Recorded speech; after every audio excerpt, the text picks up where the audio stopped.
inmensidad de Brasil solo es comparable a su brutal desigualdad social. Sus tierras fértiles y soleadas, sus recursos minerales y las mayores reservas de agua dulce del mundo convierten a este gigante de proporciones continentales en un país armado de futuro. Pero sus caminos y aspiraciones se ven cercadas.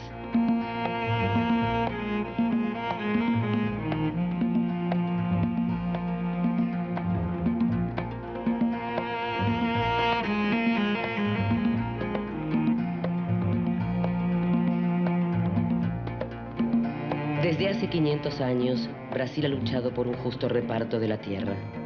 Los indígenas, los esclavos africanos, los colonos europeos y los labradores se han movilizado contra la corona, contra las dictaduras militares y contra otras formas de opresión que de una forma u otra han talado sus libertades y les han expulsado de la tierra que trabajan. Todos estos movimientos a lo largo de la historia han sido eliminados. Hoy, más que nunca, la necesidad de una reforma agraria es el debate más importante de la sociedad brasileña. É porque nós temos um jogo, os sem terra contra o latifúndio. A nossa disputa com o latifúndio, ela não é diferente do jogo de futebol, e daí tem a sociedade que vai torcer para alguém. Agora, se nós estivermos de bem com a sociedade, com a sociedade toda, no modo geral, com os trabalhadores do campo, com os trabalhadores da cidade, com o povão em geral, aí esse povo vai torcer em nosso favor, na hora de nós discutir de fato a reforma agrária.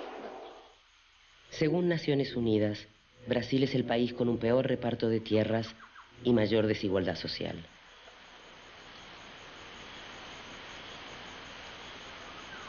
El latifundio dominante en el campo brasileño ha aplastado las posibilidades de supervivencia del pequeño agricultor.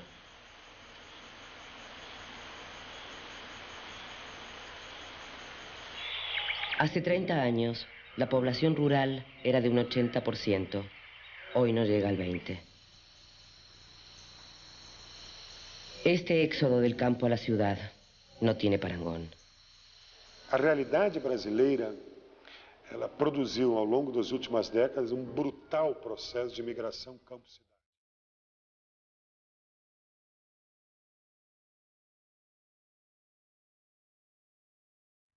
30 millones de campesinos y agricultores han sido mano de obra barata en la deforestación, en la búsqueda de metales preciosos o simples víctimas de un sueño industrial que pronto se desvaneció.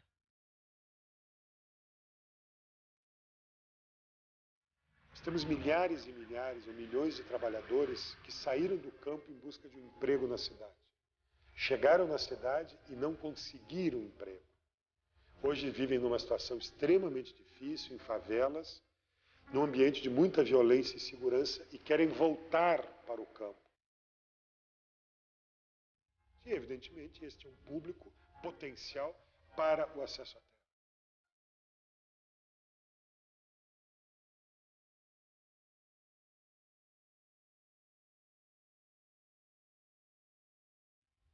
Cuando la ciudad no ofrece oportunidades, multiplica la miseria.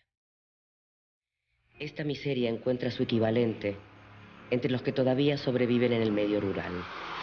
En particular, en la figura del boya fría, trabajador sin tierra que vaga por los campos en busca de un trabajo temporal, vergonzosamente remunerado y que no respeta las mínimas leyes laborales. Boia fria passou mal na lavoura, né? E aí eu peguei, ponhei ele nas costas e levei ele na sombra. Aí só por causa que eu ter feito esse trabalho, de ter socorrido o outro companheiro, que também era boia fria, no outro dia o fazendeiro me dispensou. Só porque eu tinha socorrido um dos boia fria que tinha passado mal, né? O fazendeiro, eles não querem que se organize, né? E o boia fria, ele não tem uma organização. Eles cada qual para si y Deus para todos, infelizmente.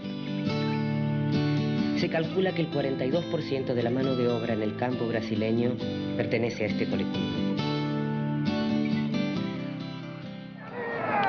Hace escasos 20 años nació un movimiento popular que se propuso cambiar radicalmente el curso de la historia brasileña.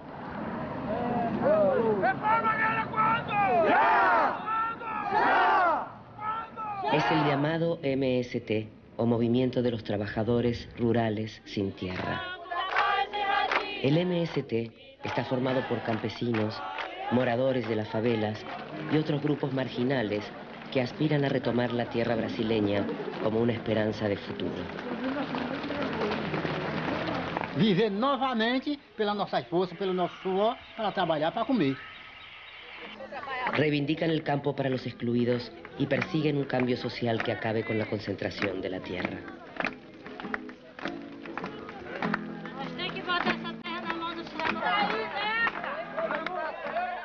Porque eu acho que isso é uma luta que não é a bem de cada é a bem de todos.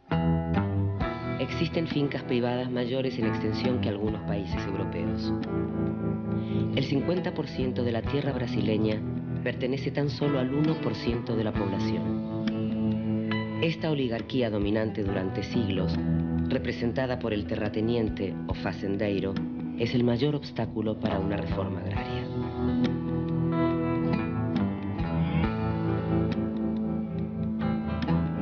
Para você ser fazendeiro, você tem que possuir certas características, certo? De liderança, certo? E de poder. No es un conflicto meramente ideológico, es un enfrentamiento entre dos formas de vida. São os que dizem que não dão sorte na vida e que Deus não ajuda, mas ficam reclamando o dia inteiro e não vão trabalhar. Aqui nós temos um ditado que diz que o gado que quer beber água limpa chega antes no rio. Quem quiser, o outro que chegar depois tem que subir o rio para achar água limpa. Los sin tierra y sus familias son excluidos sociales, tanto en la ciudad como en el campo que antaño les alimentó. Hoy, más de 40 millones de brasileños viven por debajo del umbral de pobreza. A principios de 1980, algo sucedió en Río Grande do Sul que cambió el panorama social y político de un Brasil que todavía vivía sometido a una dictadura militar. Un pequeño grupo de familias labradoras, expulsadas de diversas tierras, acampó en una encrucijada de caminos rodeada de latifundios.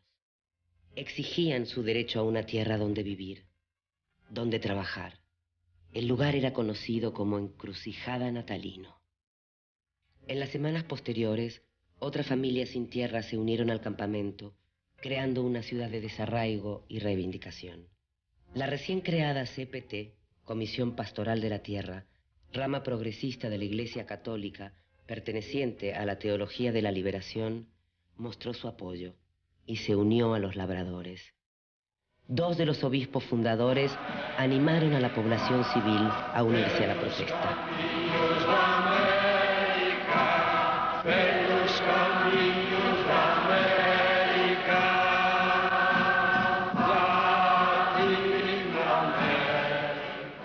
Acho que o início, por exemplo, do MST na encruzilhada de Natalino teve uma presença de apoio solidária da igreja. Você esteve, eu estive. Não tem império de Roma ou império de Riga. Não tem diabo que consiga apagar essa luz. Eu celebrei a missa em Ronda Alta, naquela beirada, e fiz o que não fiz nunca mais. Prometi em nome de Deus que se continuavam teimosos, se reunindo para rezar cada dia 5 horas da tarde, eu, em nome de Deus, garantia a terra para eles. Depois achei que estava prometendo demais. Estava comprometendo a Deus também. Mas deu y está ahí, ¿no?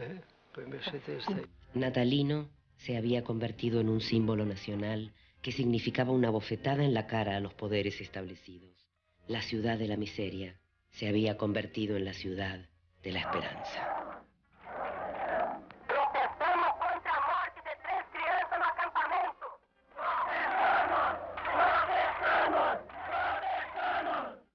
É que foi realmente uma encruzilhada, com tudo o que essa palavra significa. A partir daí surgiu essa luta toda, essa vivência.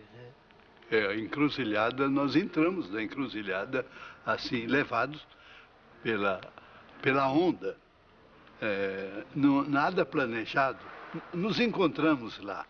E hoje, à distância, nós percebemos que aquilo tem um caráter fundacional, tanto para o MST como para a própria CPT, em um momento perigoso.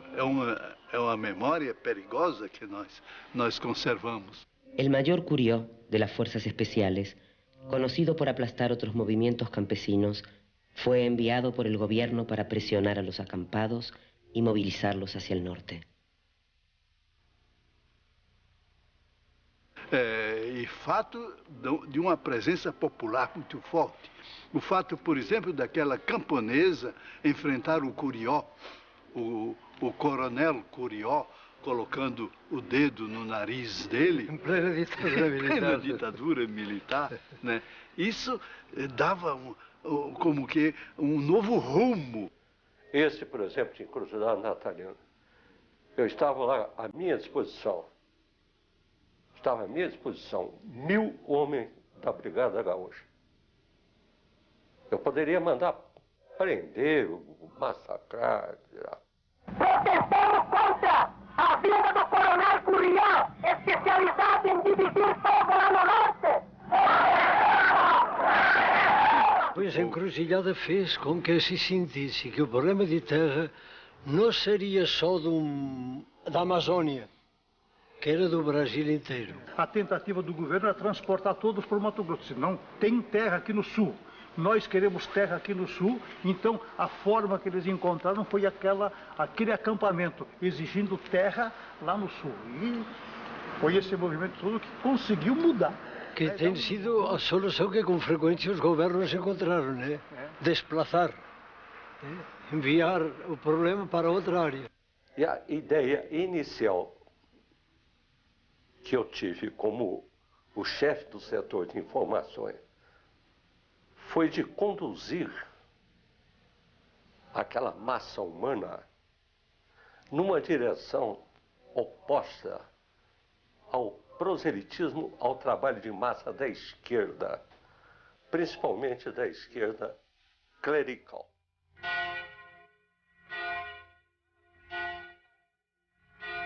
Semanas más tarde, Curió y su brigada gaucha eran vencidos sin derramar ni una sola gota de sangre. El gobierno cedió y las familias fueron asentadas en tierras expropiadas. Por primera vez, un movimiento popular y pacífico había vencido a las clases dominantes.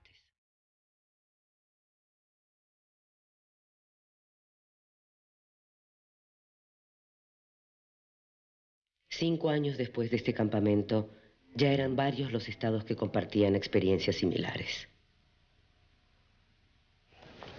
Alentados por la CPT, los diferentes líderes campesinos y religiosos se reúnen en Cascabel, estado de Paraná. Es el año 1984. Ha nacido oficialmente el MST. Eu pedi que na próxima Assembleia nós levássemos mais agricultores do que agentes pastorais. Porque sempre nas assembleias eram intelectuais, pessoas assim, padres e bispos, pessoas, professores e etc. Das pessoas que vieram foi agricultores, liderança de base das regiões, né?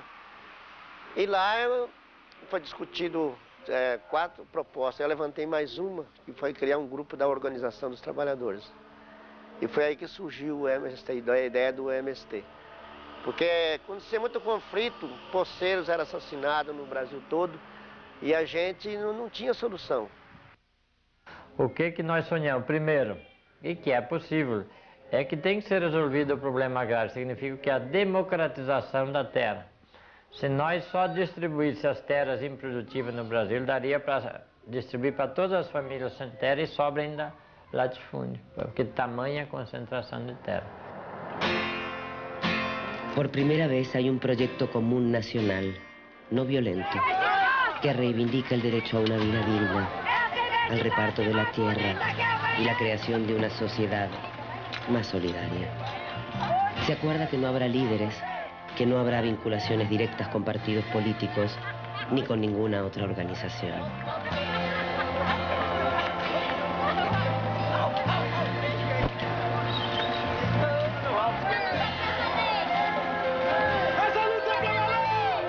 Según el artículo 184 de la Constitución brasileña, cualquier finca que incumpla su función social será susceptible de ser expropiada para ser repartida entre las familias que lo necesiten. El MST, mediante campamentos y ocupaciones, denuncia y hace público el incumplimiento de esta normativa, exigiendo así el reparto justo de estas tierras.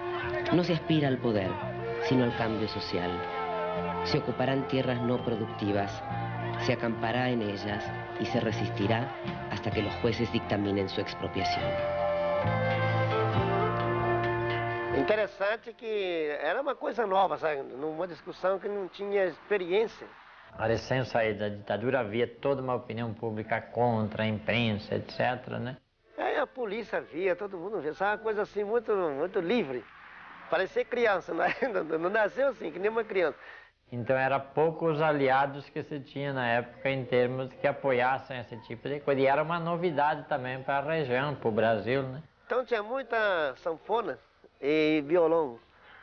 Olha, vou dizer uma coisa mais linda, rapaz, a emoção que me deu. A gente cansado, sabe, de ver aquela pobreza toda, aquela humilhação, o pessoal começou a tocar e dançar, aí bailar. Foi até madrugada dentro, todo mundo dançando e bailando, festa assim, olha. Aí eu me senti como é que a gente é pequeno que precisava aprender com esse povo. Se for cantar e hoje vive prisioneiro, vamos iguais nesse ofício de cantor. Vai dar ao mundo mais poesia e ternura, em liberdade cantar.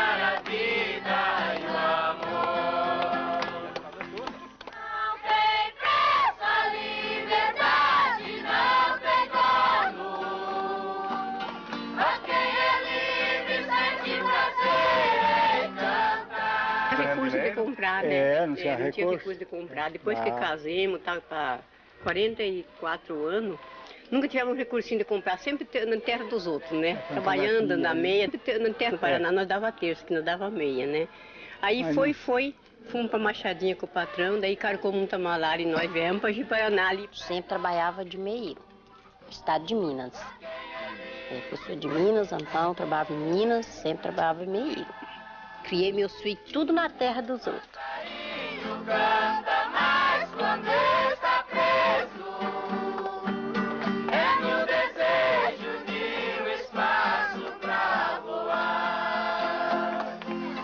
Há tantos homens na gaiola desta vida, aprisionado pela pátria do povo. Olha, a gente deveria pensar que cada família deveria ter um pedaço de chão para trabalhar. Da injustiça, morrendo aos poucos na prisão do mal viver. E a prefeitura de Médici me trouxe aqui para ver se eu gostaria de dar aulas. Eu fiz concurso, fui contratada e estou aqui hoje. Eu gostei daqui, aqui é bem, né, o pessoal aqui é muito legal, são conquistadores da gente e eu tô aqui hoje. Aprisionados em cada coração, não tem preço a liberdade. Não tem líder, e sim, tem um coletivo que trabalha e quando é no coletivo é capaz de ir adiante. E tô aqui na luta, e se Deus quiser vou até o fim. A hora que ele criar certo, pois é, né? Nós temos esperança, né? Esperança. Temos esperança, né? Fé em Deus que dê certo. El símbolo más característico del movimiento sin tierra son los campamentos. Formados generalmente en las cunetas de las carreteras, estos poblados de pobreza organizada representan una llamada de atención a la sociedad y al gobierno. Sus barracas de plástico negro y su bandera roja inundan los campos de Brasil, reivindicando la presencia de la lucha contra los grandes latifundios. Los campamentos acogen entre 200 y 5.000 personas. Son también el primer paso en la organización del MST. Nós temos uma estrutura organizativa que eu acho que ela é importante, é uma estrutura coletiva em todas as instâncias e ela tem que ser sempre um coletivo e de massa. Então desde o núcleo de base não pode ter um coordenador. Então todas as nossas famílias estão organizadas em grupos de base. Entre 10 a 15 famílias formam um núcleo, que é o núcleo de base. Tem pessoas que às vezes não têm trabalho, ou até tem um trabalho, mas ele ganha muito pouco. E ele quer mudar de situação, né? Ele quer melhorar de vida. E para melhorar, ele se inspira na luta do Movimento Sem Terra. Então, se junta um grupo de famílias e compra a lona e acampa na beira de BR, né? E daí se instala aí, vamos dizer, 10, 20, 30, vai para 50. E ali vai chegando. Daí passa um que está desempregado ou fica sabendo que existe um acampamento. Aí esse povo vai vindo para o acampamento, que sabe que ele acampando ali, ele tá numa luta aí que amanhã depois ele está esperando pegar uma colônia de terra. Actualmente hay más de 10.000 campamentos repartidos por todo el país, esperando que el gobierno les conceda tierras cultivables.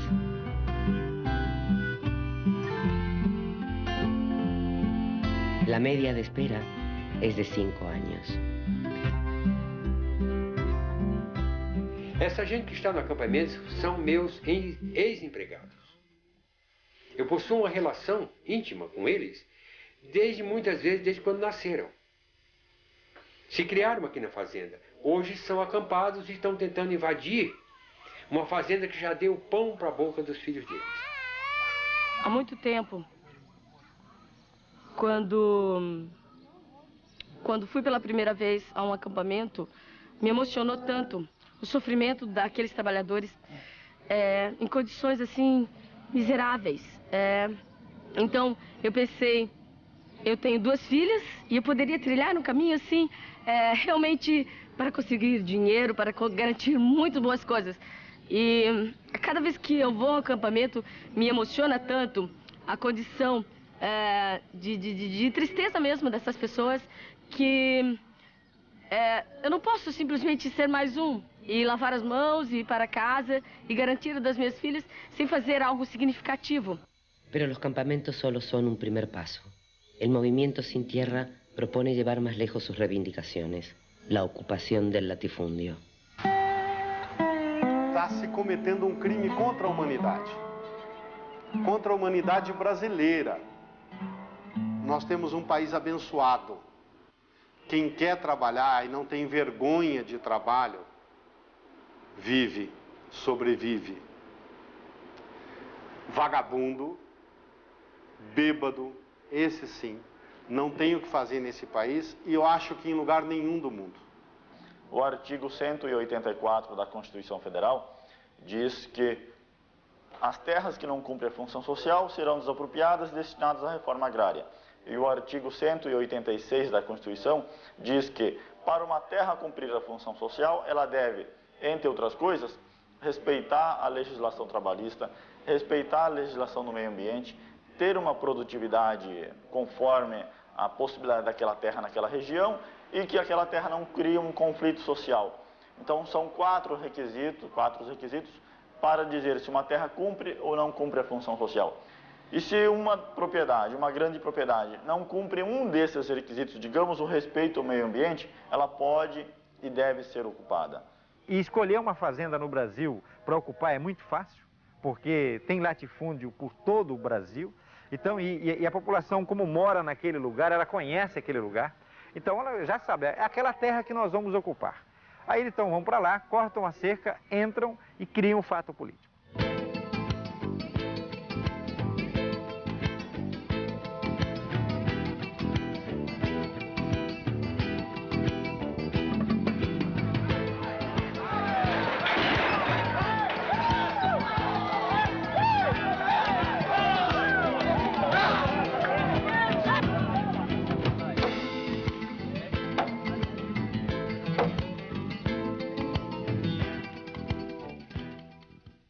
Criado o fato político, então chama o governo para negociar, chama o latifundiário para negociar e diz o seguinte, olha, nós queremos terra para trabalhar. E aí, enquanto o governo vai discutindo a possibilidade, porque o governo já prometeu que vai fazer reforma agrária, mas não fez, eles vão negociando, e esse processo pode demorar de 6 meses até 2 ou 3 anos. Eu conheci acampamentos que são resultado das ocupações, que demoraram 10 anos para ser resolvidos. Mas o momento é resolvido, essas famílias, então, elas entram na terra. Muito bem.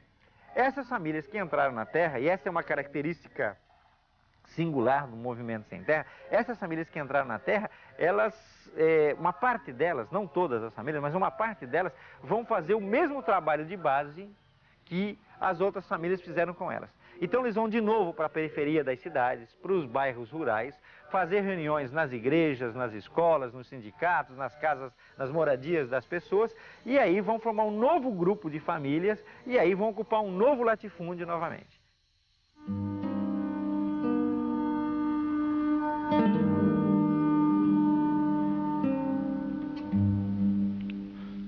Así es mi vida,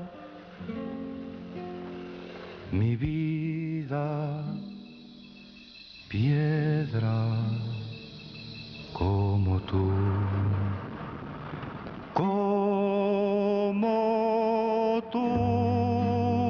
piedra pequeña como tú, piedra ligera como tú,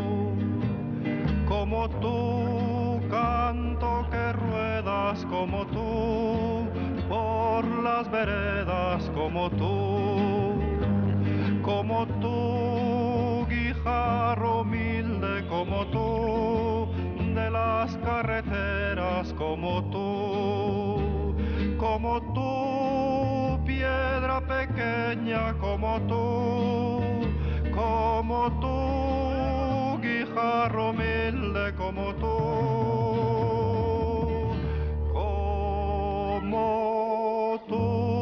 que en días de tormenta como tú, te hundes en la tierra como tú, y luego centelleas como tú, bajo los cascos, bajo las ruedas como tú.